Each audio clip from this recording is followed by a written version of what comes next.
Welcome back to Trots TV. Another 6 things we've learned, Robbie. That time of year, we're getting towards 2015. We might have some predictions for 2015.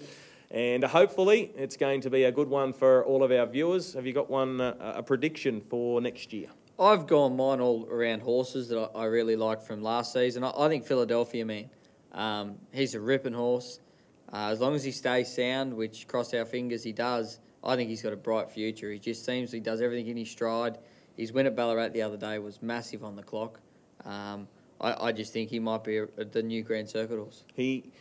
That first run back at Melton after 2 years off or whatever it was, that was unbelievable. But what you said is right. He needs to hold together because obviously the engine's there. It's just whether the legs can put up with how fast the engine wants to go. Well, and I know like Emma Stewart and Clayton Tonkin, they're good judges, and Clayton Tonkin's full on with best horse he's had nearly. So when you're getting like horses like Safari, Restrepo, and he thinks he can handle that, thinks he can go with Restrepo now. So, geez, I think with a good season under his belt, staying sound, I think he could be anything. All right, so Philadelphia Man to have a big 12 months. I'm going to go with Bowtide to get back to where he was. In the 2014 calendar year, he won three Group 1s. He won the Inter-Dominion, he won the Len Smith, and he won the Coca-Cola Sprint before the Miracle Mile. I think he'll win more Group 1s in 2015 than he won in 3. I think he can. He'll be competitive in the big races in Victoria. The Vic Cup, don't know whether he'll go to the Hunter Cup, but he's in the Hunter Cup noms. Then he'll come to the Inter-Dominion. I think it'd be very hard to beat there. And then, he's got races like the Len Smith Mile again. And then there's no Miracle Mile for him towards the end of 2015, but there's other races he can target. And I just think, some people might have taken a little bit of gloss off him after he was beaten in the Miracle Mile, and he doesn't deserve that to happen. He was just narrowly beaten in a race that was very strangely run because of that early speed burn. And no, I think he will have a better 12 months Group 1 wise 2015. Yep. What's your second one? I really like a mare. I know she's had a couple of trials at Young. I haven't kept a close eye on them, but I really liked the mare at the end of last season, Just Carla for Dennis Picker. She won the Breeders' Crown. Amanda Turnbull drove her there, and she's back now. She's had a couple of trials. She's just coming up nice and slow, but I reckon 4-year-old mare, really look out for her this season. Because she's a Kiwi mare, she's not paid up for any of the Breeders' Challenges and things like that, but I think she's a really good mare and she's going places. The runs that she put in as a filly, she done a massive effort. She went to Queensland, then she left Queensland 5 days before a heat in Melbourne, and just was probably one of the better runs. So I think she's as tough as nails, and I'm really looking forward to her comeback. Interesting that when brother Joe, Dennis's brother Joe, playing for the Bunnies, and he was looking towards after his career's over, and he went out and he bought this mare as more of a breeding proposition. They were looking to buy some nice brood mares to start, breeding nice ones and taking them to the sales. That's what, and all of a sudden, Just Carla turns up and won some nice races, including that. The foals are valuable. Yeah, straight away out of a Breeders' Crown winning mare. So look, I think Dennis Picker does a really good job with his horses. Very good job. He sort of gets with the shearing and all that he does out that way, but when he brings his horses to the races, they're on song. My second one, I think, and no prizes for this, I think we'll have a new leading trainer this season. Do you reckon? Yeah. Well, Shane Tritton's 20 in front of Steve Turnbull, and that's even after Steve had that big 7 at Parks. That's a big effort. That's 7 winners in 7 in one meeting. Yep. Yeah, so look, I think Shane with that lead, obviously he's quiet at the moment. Lauren's out as well, so once Lauren comes back, the horses will come back, and all of a sudden the Tritton juggernaut will start to roll again. But one person who I do think is going to make a massive shot up the premiership ladder as it stands at the moment is Belinda McCarthy. Yep. And we spoke about Belinda going back before the Miracle Mile. Very, very slow start to the season for the McCarthy, for that team, for Belinda and Luke. And they only had, I think, maybe 3 winners before the Miracle Mile meeting. But all of a sudden, they've got it up to 19.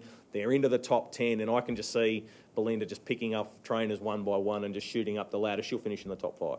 Yeah, well, I think, like we said in that segment, none of their horses were ready to go. Now they're good ones, and they're concentrating a lot on the good ones, and they're up and running now, so they'll definitely have a late finish. All right, what's your last one? I've squeezed two horses into the one. I've just gone with both Breeders' Challenge horses. Ultimate Arts run in the free-for-all last Saturday night was outstanding. That's his first run against sort of like a mini mini free-for-all race. Yep. And was massive. Like he hasn't raced them sort of horses. He's raced his own age group in Breeders' Challenges and Derbies throughout his career.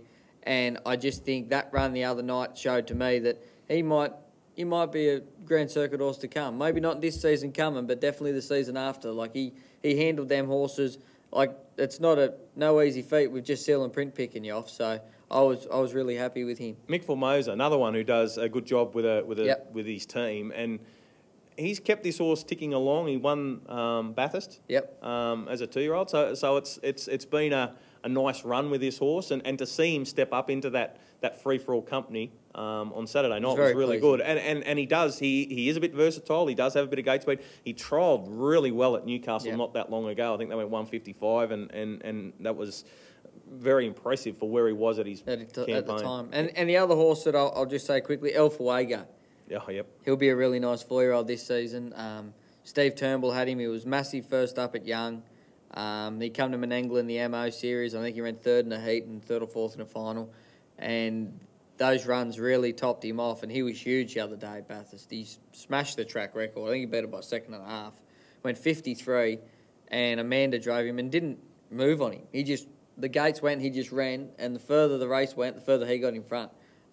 I think he'll be a real force for the 4-year-olds. I really like him. And I think he'll like Menangle too, getting back to the bigger track where he can just keep that speed on. Well, he can keep that speed on. The only thing is he's probably, the horses that he raced at Bathurst were a nice field, but he did the time. That's what I was most impressed with. I know he's going to come here and race your likes of Bling It On and things like that, but, geez, I think he's one to watch. My last point, New South Wales has lost the best trotter, Keystone Dell. He's now in Victoria. I think we have got a new trotting star on the rise, a horse by the name of Vincennes, Blake Fitzpatrick. I think he looks something very special. I know the drums are beating. There's plenty of people in the industry who want to tell you how good Vincennes is going to be. He's now won 4 on the trot. He was very impressive sitting on Flying Isaac, Group 1 winner at its previous start last time out. And I can just see him going to the next level and being a star. Yeah, his run the other day was huge. I know Flying Isaac did all the work, but he was hard on his back doing every bit of it with him. And it's Flying Isaac is a really good horse. And he just come off his back. I'm not sure if Blake eventually did pull him, but when Blake went past him at the 200, he still hadn't pulled the earplugs. And the way Blake drives, I'm pretty sure that he probably wouldn't have by the time he got to the post. So there was obviously something in the locker. I think he's a really nice horse, and he's another one that could be a little bit antsy early on, and Blake's just done a terrific job training and driving him to turn him into a little racehorse. All right, so that's our 6 things we learnt. We're looking into the crystal ball, coming up with what's going to go on in 2015. Great working with you this year, Robbie. All the best of luck for 2015 for you and Kerry Ann. Yep, thank you. There he is, Robbie Morris. 6 things we've learned on Trots TV. This program was brought to you by Harness Racing New South Wales and the New South Wales Harness Racing Club. This has been a Harbour Television production.